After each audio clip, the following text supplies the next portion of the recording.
Calculate the area moment of inertia of a rectangular cross section of breadth B and depth D about the centroidal horizontal axis.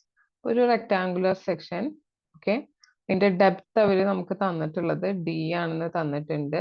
അതിന്റെ breadth നിങ്ങൾക്ക് തന്നിട്ടുള്ളത് B ആണെന്ന് തന്നിട്ടുണ്ട്. Okay, ഇനി centroidal horizontal axis ഇതാന്ന് വിചാരിക്കുക. അതിനെ ഞാൻ എക്സ് ഡാഷ് എന്നാണ് ഡിനോട്ട് ചെയ്യണത്. ഇത്രയും തന്നിട്ടുണ്ട്. ഇതിന്റെ എന്താണ് ഏരിയ മൊമെന്റ് ഓഫ് ഇനേഴ്ഷ്യാണ് കണ്ടുപിടിക്കാൻ പറഞ്ഞിട്ടുള്ളത്.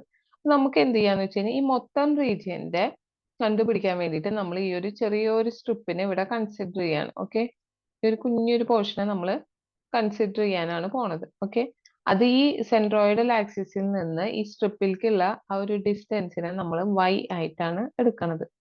ഇനി ഈ ഒരു റീജിയനിലെ ആ ഒരു സ്ട്രിപ്പിന്റെ ഡെപ്തിനെ നമ്മൾ dy ആയിട്ടാണ് എടുക്കണത്. ഓക്കെ, ഇനി ഇത് ടോട്ടൽ d ഉണ്ടെങ്കിൽ ഈ ഒരു പോർഷൻ എന്തായിരിക്കും? d/2 ആയിരിക്കും. താഴത്തേക്കും എന്ത് തന്നെയായിരിക്കും?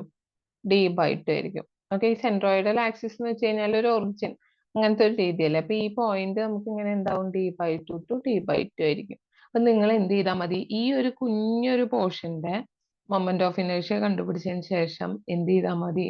-d/2 തൊട്ടിട്ട് d/2 വരെ ഇന്റഗ്രേറ്റ് ചെയ്താൽ മൊത്തം പോർഷൻ, മൊത്തം റെക്ടാങ്കിളിന്റെ മൊമെന്റ് ഓഫ് ഇനേഴ്ഷ്യ നമുക്ക് കിട്ടും. ഓക്കെ, അപ്പൊ നമുക്കിവിടെ ആ ഒരു സ്ട്രിപ്പിന്റെ ഏരിയയാണ് ഞാൻ കണ്ടുപിടിക്കുന്നത്. Area of the strip. Okay, area എന്താ വരിക? റെക്ടാങ്കിൾ തന്നെയല്ലേ അതും. അതെന്താ വരിക? Breadth into depth. അതായത് ബ്രെഡ്ത്ത് ബി അല്ലേ, അത് മൊത്തം ബിയിലുണ്ടല്ലോ, ഇൻറ്റു dy എന്ന് വരും. ഇനി moment of inertia, moment of inertia of area of the strip about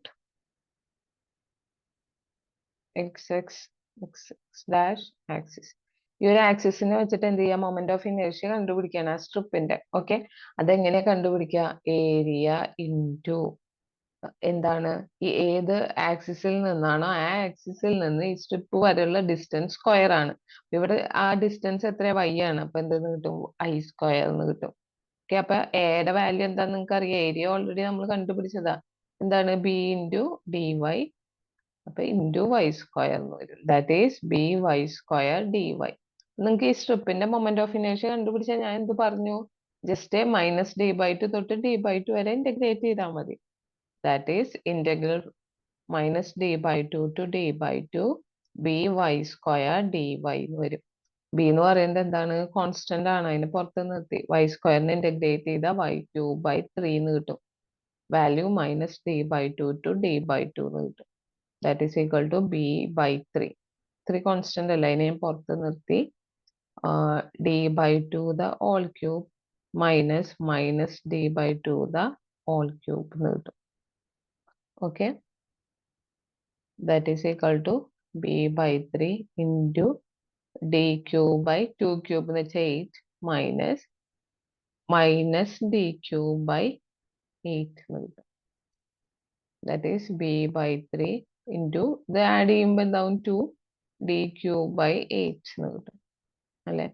2 8 cut ചെയ്യുമ്പോൾ 4 ആയി. that is bd³/2y. ഓക്കെ, ഇത് കിട്ടിയില്ലേ? അതിപ്പോ നമുക്ക് ഏതിന്റെ കിട്ടിയിട്ടുള്ളത്? എക്സ് ആക്സിസിനെ വെച്ചിട്ടല്ലേ.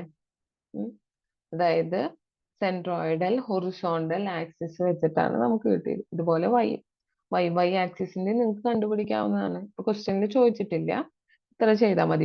യുടെ ആകുമ്പോൾ എന്ത് ചെയ്യേണ്ടി വരും? നിങ്ങൾ യില് ഒരു സ്ട്രിപ്പ് വരച്ചിട്ട് ഇതേ പ്രോസസ്സ് റിപ്പീറ്റ് ചെയ്താൽ മതി. ഓക്കെ, അവിടെ ആകുമ്പോൾ ഇന്റഗ്രേറ്റ് ചെയ്യേണ്ടത് -b/2 തൊട്ടിട്ട് +b/2 വരെ ആയിരിക്കുന്നു മാത്രം. പിന്നെ ഇവിടെ y എഴുതിയോടത്തൊക്കെ അവിടെ എന്തായിരിക്കും? എക്സ് റീപ്ലേസ് ചെയ്താൽ മതി. ഓക്കെ.